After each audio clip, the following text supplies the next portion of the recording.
So this week I want to do something a little different. We just want to talk about a quick topic that just comes to my mind every time I spend time in my local area, and I find myself appreciating being in the environment that I'm in. Now, it is a nice time of year, but then again, I'm in a nice part of the country. I'm in the nice part of a nice state too. So I'm in Southern California, and I'm always reminded of the things around me, the environment I'm in, and how nice it is. And I tend to be pretty grateful about that. I tend to, really appreciate it. Today's topic is going to be about experiences over things and what's more important. Most of us tend to work most of our lives so that we can accumulate and get to the point where we can buy things, possessions, assets, whatever that is. Use your imagination. Could be a car, could be a house, could be a cool gadget. Takes me back to experiences, which in many cases can be a free experience. Doesn't cost you anything. What really matters to you, and what will you be thinking about in the long term? For example, when you're on your deathbed, and I have a video called Deathbed about how you view your life and what you really value. I'll put a link to that in the description below. But when you're on your deathbed, what are you going to be thinking about? Are you going to be thinking about those possessions, those things that you accumulated over your lifetime? Or are you going to be thinking about experiences and the people were you with and the places that you went and the food and drink that you experienced and that kind of thing, and the fun that you had and the relationships that you had? So I think the answer is pretty obvious. I don't think anyone gets to their deathbed and like, I should have bought a Porsche. Darn it. Man, if I could just go back in time and get a Porsche, or I should have put an addition on that house that I had that one year. Oh, why didn't I put an addition on the house? Please don't die. I think the answer is pretty obvious. And if the answer to you is still things, like if you think you're going to be on your deathbed and think about things, then I want you to comment below and tell me, like, what do you think you're going to be thinking about? So I think the answer for most people is experiences. It's kind of like a no-brainer. It's also like, what takes up your memory and what do you think about? What do you dream about? I don't think people dream about things like gadgets. You'll never see a cell phone in a dream. Why is that? If you've ever dreamt about a cell phone, put it in the comments below. I would love to hear if you have. Like, we're not thinking about possessions and dreams. We're thinking about situations, sometimes scary, but which might be a mental preparation method for your brain to get ready for something. You think about experiences. Your subconscious is is something that looks at experiences. So, those are the things that take up your thinking and your memory as experiences. It's not things. You don't think about the rooms in your house and the materials and the nice things that you acquired over time. You're thinking about experiences and people and places and good times and bad times sometimes, but experiences. So, which also brings me to the topic of, what does it mean to be rich? Can money buy you happiness? A lot of people will say, yes, money can buy you happiness because it buys certain things that allows certain things to happen, which can make you happy. In the long run, and in terms of space taken up in your brain, most of what you think about is experiences, and most of what matters is experiences. Then what role do things play in that? Do you get more rich from experiences, or do you get more rich from things? Because one of the two gives back in a way, and one of them just kind of sits there and waits for you to use it. Part of this is really questioning, what does it mean to be rich? And can someone who has good experiences be just as rich as or richer than somebody who has a lot of things? That's what I tend to think about when I think about this topic of experiences over things. So one aspect of this that's, I think, a primary driver and something to be concerned about is the fact that younger generations are just not going to be able to afford a home like older generations have been able to.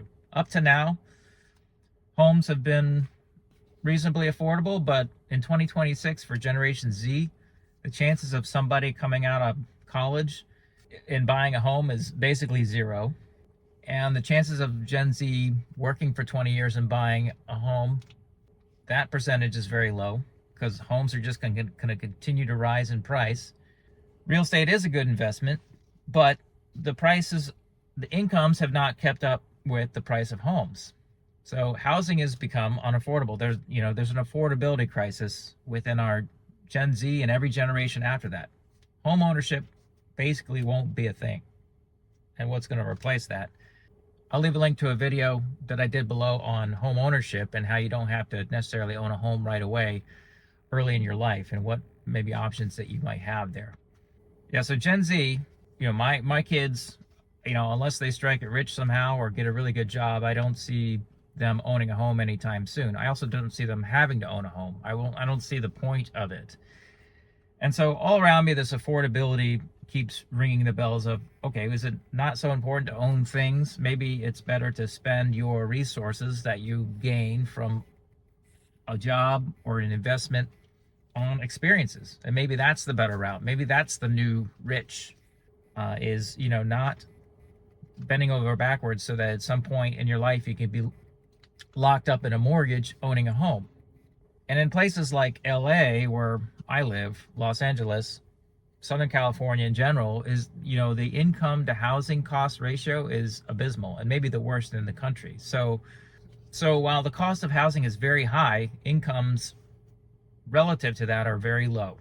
If anywhere is a affordability issue, it's Southern California, because incomes are not keeping up with the cost of living. So that's something to think about. I think that's a problem across the United States, and it will continue to be a problem. Think about the incomes that you have to be comfortable in each city across the US. So you may have seen a lot of social media posts, at least in the last few years, especially during COVID and things like that, where people argue. There's always someone out there arguing for, hey, if you just save your money every day, you'll make this much extra money, and before you know it, you'll be rich. All you have to do as a millionaire is to not spend $5 a day on coffee, and then all of a sudden, guess what? Over 20 years, you'll have X number of dollars, blah, blah, blah, blah. But I would argue that's all BS, because honestly, number one, having that $5 coffee every day, that might make you super happy and ready for the day. And I think we take that for granted. And yeah, it's overpriced, sure, but it's not as overpriced as a fucking house. Houses are too expensive. So when people talk about, hey, if you just eat ramen every day and don't go out to eat, that's $3 on ramen every day, and you have that every day for a meal. So you have to eat this really shitty, cheap food every day for 10, 20 years, and just like that, then you'll have all the money you need. Or don't go out and drink that $10 beer at the restaurant and stop going out to eat. So just be miserable and eat at home, eat your ramen, don't go out to eat, don't have fun, stay in your house, don't spend any money, and in 20 years, you'll have an extra X number of dollars. Man, I mean, let's go through an experiment. Let's say it's a $5 coffee every day. Let's call it $2,000 a year you're spending on coffee. I mean, some of you aren't, but that's $2,000 a year. Let's say you save that $2,000 a year for 10 years. Okay, so you grind it out, you don't pay for that coffee, you don't enjoy yourself, and all of a sudden, 10 years later, you've got an extra what? $20,000? Let's say you did that for 20 years. You have an extra $40,000 over 20 years. Now, with compounding, what does that $40,000 become? I don't know. Maybe it doubles, maybe it triples. So maybe you got an extra 100K over 20 years.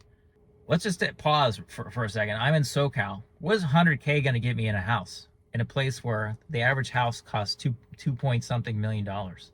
I've barely broken into the down payment. 100K didn't give me anything. And let's pretend it's a $10 beer instead of a $5 coffee. Now I've got 200K. What is that going to get me in terms of a down payment on a 2 point something million dollar house?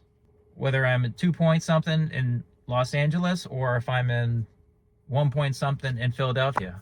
Something to think about. What do you got after that many years of suffering, not doing, not getting that thing you wanted? And, I don't think anyone's having a $10 beer per day. I mean, let's be honest. And even $5 a day on coffee. But even if you did save that much money and did grind it out and do what all the social media influencers tell you to suffer and not spend money, what does that get you? It gets you nothing. You mean maybe over a few years you get a few tens of thousands of dollars. Won't even pay for half a car. And what does that experience over time get you? You know, think about the cost. What's the opportunity cost of not doing the thing that you wanted to do that spent, you know, that was way cheaper than a house? That experience, that food, that drink, that place you went, that admission, that ticket to that sporting event, whatever it is. I think, you know, grinding it out and being thrifty, that whole thrift argument, that just, you know, that would just make people miserable.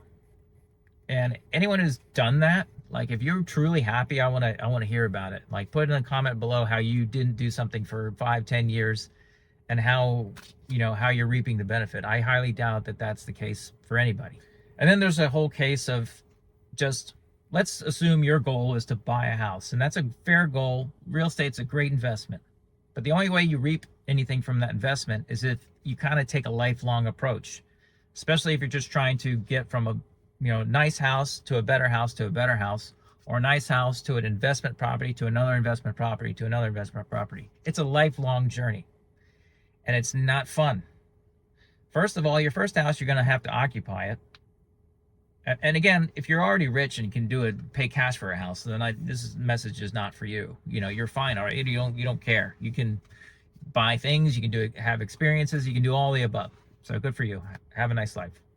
If you're a normal person, an average person, you're trying to get into the real estate market, you're gonna have to own your own first house, and you have to occupy it, and you have to get a mortgage, and that mortgage is probably going to be 30 years, if not more. Now there's a 50-year mortgage, which I'm sure banks would love for you to be trapped in, but you're trapped in that mortgage. You're trapped. And oh, by the way, you're going to have to pay for maintenance on that home, insurance on that home, upgrades to that home, mortgage interest if you can't afford a large down payment up front. There's always something that you have to pay for in a home. Every day you wake up in your home, there's going to be something you need to fix. And unless you're a handyman, which I think most people are not, and honestly, some people get homes so they can work on their home every day because they know what the heck they're doing. But most of us don't know. Like if you gave me a refrigerator and said, hey, it's broken, fix it. I'm an engineer with a PhD. I don't know how to fix that refrigerator. I'm going to call somebody. I guess I'm not getting refrigerated food because I can't even fix a refrigerator. How am I going to fix my house? I don't have those skills. I didn't sit in school for 4 or 5, 10 years for the PhD so I could fix houses. I don't know. I just don't know. And no one, average person, doesn't know. Think about what that means to be locked up in one place with one home for 30 years. Is it worth it? And what does it look like on the other side? What's the other option? What other options are there? What if you didn't want to own a home? I think there's a ton of options. I think there's a ton of things you can do, a ton of experiences you can have, ton of places you can go, places that you can rotate around, more freedom you can have. You're not owned by a bank, you're not stuck in one spot, and you're not being controlled. So that's something to think about. And I always see these homes around here in Southern California, very nice homes. And the really nice homes, the interesting thing about them is that they're probably very affluent people's second, third, fourth, fifth, seventh, eighth home. So they're rarely occupied. I'll do kind of a balcony test, or balcony paradox is what I call it. These very expensive homes with expensive furniture sitting there on the balcony. And when's the last time someone sat on that amazing balcony in that $2,000 chair looking at an amazing view of the ocean? How many minutes per year does someone sit in that chair on the balcony and appreciate what they have? I'd say that duty cycle, is probably less than 1% of the time. Might be less than 0.1% of the time. Because every time I go through these houses, I see them, empty balcony. On days like this, in the middle of July, perfect weather, 70 degrees and sunny like it is every day in SoCal, empty balcony. So again, even when people do acquire things like their home, they don't appreciate it as an experience because human beings are not wired that way. We're wired to think a home is a thing, and then we get bored of it within 3 months. We always want something better, and that's just human psychology, and we have to accept that. And it's proven. So what are your options? And so just a couple scenarios, so you can just make stuff up. But what if you wanted to take I don't know, let's say multiple trips per year. And let's say they're just long weekend trips. And let's say they're all within the United States, reasonably affordable trips. Each of those trips is, say, 3 or 4 days. You're going to a city or a natural place around the United States, appreciating your country, this beautiful nation, a national park, seaside city, a landlocked country city or town that has, just a great feel to it. What if you took, say, 10 trips a year at a cost of $2,000 a trip? So that includes airfare, hotel or Airbnb, food, and anything that you do on the trip. So say around $2,000. Some are cheaper, some are more expensive. Average is around $2,000. You do 10 of those. That's $20,000 per year. But think about it relative to someone who makes a reasonable amount of money. You're spending $20,000 a year on experiences, things that you're going to remember, things you're having fun. You're having food and drink and relationships and people, and you're seeing people in other parts of the world or country, and you're having fun and doing fun things. Compare that to spending $5,000 a month or more, up to $10,000 a month on a mortgage. So 5 times 12, that's $60,000 a year on a mortgage. So you can spend a third of that on really nice experiences every year, many of them super memorable, or you can lock all 3 times as much money up in a mortgage or in some other car payment that you're trying to pay off this expensive car that you got. So again, experiences over things, which is better? I tend to do these short trips every once in a while, maybe not 10 a year, maybe 8 a year, maybe 6, but trying to see new places, get new experiences, feel what that feels like. Very adventurous, very fun. And what I like to do is collect stickers. So I'll collect stickers from breweries, coffee shops, even wineries, or anywhere else I can get a sticker from.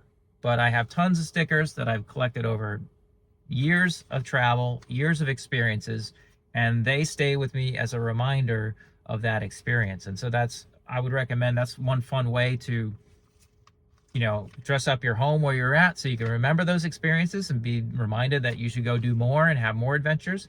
But it's also just, great to share stories. If someone asks about a sticker, I can tell them, hey, that was from when I visited X person and we did this X, A, B, and C, and had a lot of fun.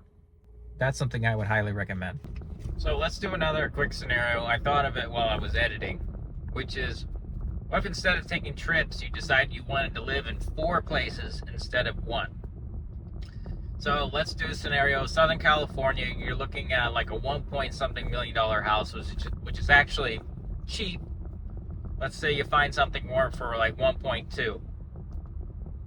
Chances are you're probably going to pay a mortgage that's between $9,000 and $10,000 for that $1.3 million house, which is, again, probably average or lower than average of what you see in Southern California for like a reasonable long-term house that you want to look for. What if instead you decided you want to live in 4 places and just rent? So you stay in LA for, say, about $2,500 in rent. And again, you're not tied to like certain size of apartment or anything, just something that's livable, like the same size as what you would get as an Airbnb, maybe at certain locations. Let's say you have your more expensive home base rental, which is $2,500 in LA, even could say $3,000. And then you have another one in another part of the country, say like Oregon, that's like $2,000, and another one that's in like Ohio, $2,000 or $1,500 a month.